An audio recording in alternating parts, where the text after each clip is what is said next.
In early 2020, we purchased this 2009 John Deere 8430 from Greenmark Equipment in Holland, Michigan.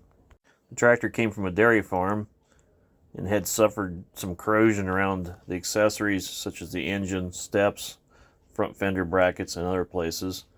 This was from the manure that had been splattering on it. I think the tractor had been a manure hauling tractor as well as a feed bunk tractor. But we liked the way the tractor is equipped, so we went ahead and purchased it with the idea of cleaning it up later.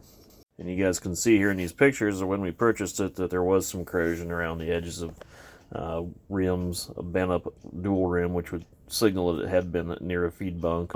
Once the tractor arrived at our location, we tore it down, had the steps replaced, and started detailing the tractor, sanding off corrosion. I started going through and buffing the original paint, which was amazing, the quality and sheen that the original paint did have. If you guys follow me on a regular basis, you'll know that I redid the cab interior earlier this winter, and I'll link that video below. After using the tractor for almost 1 year, we were able to determine what else needed fixed. So this winter, we brought the tractor in the shop. Not only did the cab interior, we set the tractor up on block, replaced the fan drive, the front water pump, several other seals in the front of the engine which were leaking. Fan drive was bad, which is a notorious problem with the 30 series. We also went through the front axle and exchanged all the tires and wheels on the tractor out, as well as painting weights, dual hubs, multiple other paint restorations and replacements, as well as miscellaneous hardware and things throughout the engine. Just little things, even as the coolant reservoir had a small crack to it, which was replaced. New hardware, looks like brand new now.